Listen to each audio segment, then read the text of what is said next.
Today we're in Humboldt County in Eureka. Hi, everybody. It's Farmer Fred Hoffman. And you know what worms can do for your garden? They can do amazing things. I'm here with a worm raiser, garden columnist, and all-around good gardener, Amy Stewart. And she has just come out with an excellent book about worms.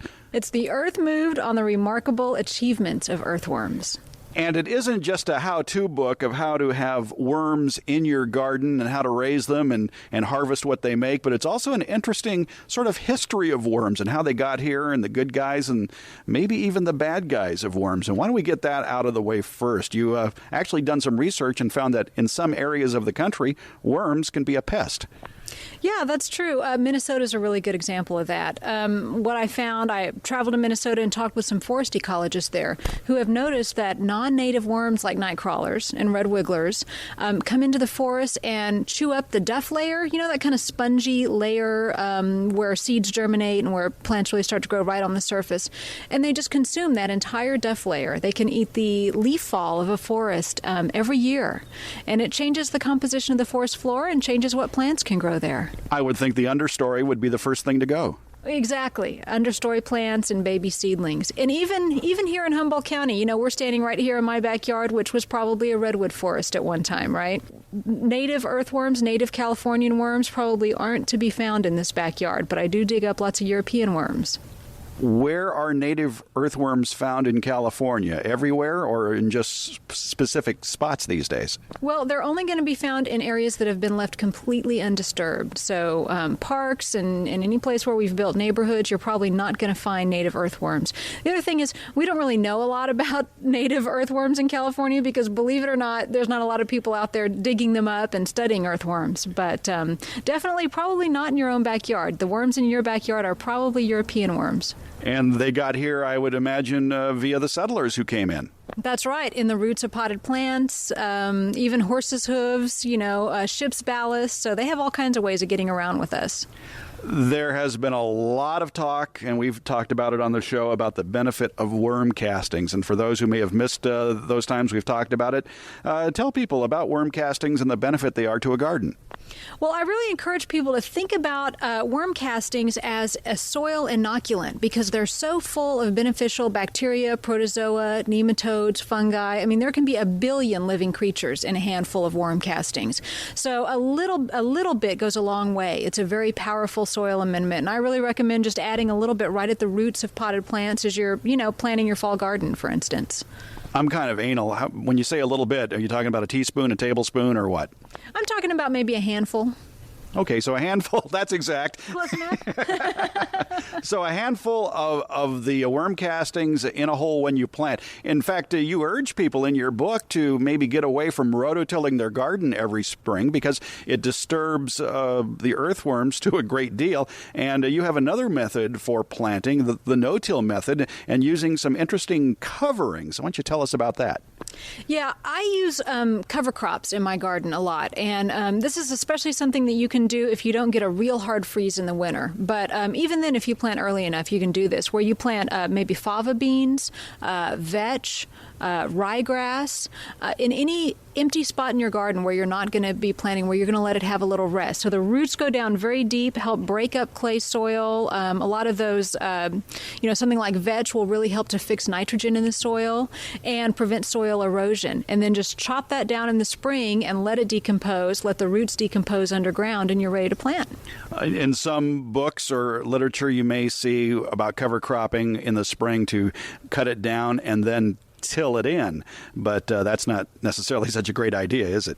No, a lot of people now are just saying there's no need to till it in. Just leave it there on the surface, and the roots will gradually decompose underground and help keep that fragile community of microorganisms intact underground.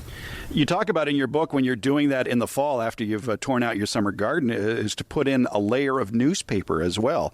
How much newspaper would you put in and then put, I guess, compost on top and then the cover crop? Exactly how would you go about about that?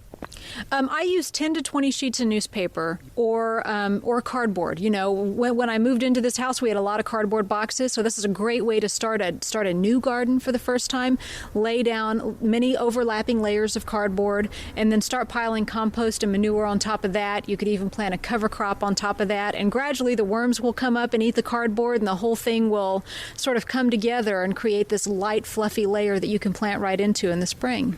So it only takes a couple of seasons that if you did that in the fall, that ground would be ready to plant in the spring. Sure, yeah. The garden we're standing in, I did a lot of this garden that way. Are there any restrictions as far as what sort of newspaper to use in such a process? You know, most newspapers are using soy-based inks right now, so the inks are a lot safer. Of course, I don't use any glossy paper, but I don't think there's a problem with small colored photographs, for instance, on newspaper. You know what's great about raising worms to get the worm castings is you don't need a lot of space. Tell us about your little setup on your back porch. Well, I've got a worm bin called a can of worms, and this is a bin that you can buy commercially, and it's quite small. I mean, wouldn't you say it's about the size of an ordinary garbage can? Maybe not even that large. It's smaller than that. Yeah. And it has 3 stacking trays, so the worms can move up. It's sort of like a worm condo. You know, they can move up and down through these 3 layers, and it's the easiest thing in the world to walk out the kitchen door, dump food scraps in there, and then pull out castings whenever I need them for the garden. And again, you would just use those castings in a planting hole. You wouldn't have to buy yards and yards of worm castings to spread throughout a garden area. That's right. And in fact, you know, it really isn't going to do your garden a lot of good to spread worm castings on the surface. They do have a tendency to sort of dry out and oxidize. They're really best for being underground. So this is great when you're planting new plants, or if you want to sort of work some in around existing plants. Really be sure and get it underground and maybe cover it with a layer of mulch. What about the liquid products that people are now manufacturing using worm castings, worm tea, I guess? Is that useful? Is that worth the effort? It is useful. I have a compost tea brewer here that has a little bubbler, like an aquarium bubbler. Mm-hmm. So you can mix in worm castings with water and let it kind of brew for 24 hours. And what will happen is all those beneficial microbes, their population will really explode in this damp aerobic environment. And then you can use it as a foliar feeding, you know, spray it right on the leaves of plants. And it's really supposed to help, plants grow faster, resist diseases, be better able to fight off pest infestation. So, yeah, it's a great thing to do for your garden. In your book, you talk about doing some research as far as the benefits of worm castings, that there is some thought that maybe worm castings can ward off plant disease and pests. What have you found out in that regard? Yeah, I talked to a researcher at Ohio State University. This is one of those rumors. Believe it or not, there are like worm chat rooms out there on the internet. So this is like one of those crazy urban legends about worm castings, is that they will help get rid of aphids and whitefly, which, you know, we're all looking for. Yeah. And so I asked Dr. Edwards at Ohio State University about that, because he does a lot of research on earthworms in agriculture. And he said, you know, there really may be something to that. They have done some greenhouse experiments where they have seen that plants grown in soil that's rich in worm castings really do seem to be left alone by those sucking insects like aphids or like whitefly. I use them on my roses. I haven't had a big problem with aphids since I started doing it. It's one of those things that it can't hurt to try, but the research isn't quite there yet. You also talk about in your book that there are some plants that worms will shy away from, maybe even run away from if they could possibly run. And one of those is wasabi? Oh, that's right. They hate wasabi and they hate mustard. Earthworm scientists know all these tricky ways to get worms out of the soil if they want to do an earthworm census. And one of the ways to do that is to sort of impregnate the soil with mustard or wasabi. But, you know, that'll bring a lot of stuff up to the surface. I don't think anybody wants to live in that environment. There are a lot of farmers and backyard gardeners who will use mustard as a cover crop, especially for its beautiful show of flowers in late winter and early spring in the Sacramento area, but that won't be doing the earthworm population much good, will it? Well, I doubt that the roots of a mustard plant are really as concentrated as a mustard product made from the seeds. So I don't think it discourages worms too much to use mustard as a cover crop. What do you feed the worms, by the way? Oh, good question.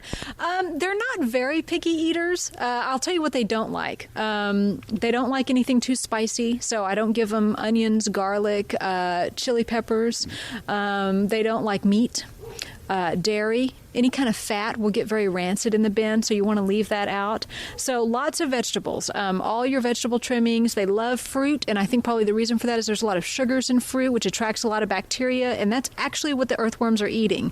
They're not really eating the banana or the mango that you drop in the bin. They're eating all the little microscopic creatures that are eating the mango or the banana. They'll eat paper, so I always put lots of shredded newspaper or shredded computer paper. Coffee grounds, tea bags, plain pasta or rice. So there's plenty that you can feed them. And how important is the moisture level in a worm composting bin? It's very important because that's how earthworms breathe. They need their skin needs to be damp in order for them to breathe. They don't have lungs. They breathe through special cells in their skin. So it needs to be about as damp as a wrung-out sponge. If it's too wet, they'll come to the surface the way you see worms mass on the sidewalk after a rainstorm because they're in search of air.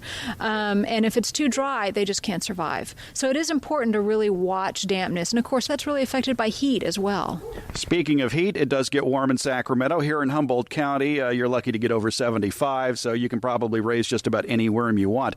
But in the Central Valley and in areas where it does get quite warm, is there a worm that can tolerate the heat better than others? Well, actually, the worm that's most popular for composting, the red wiggler, which is Latin name Mycenia fetida, is pretty tolerant of a lot of different conditions. It's a very forgiving worm, which I think is one of the reasons it's become so popular for home worm composting. And just make sure that your bin is completely in the shade, that it gets no sun at all. And if you want to bring it into a basement or a garage, keep a thermometer there and really keep an eye on it because some people's garages get a lot hotter during the day than they might realize.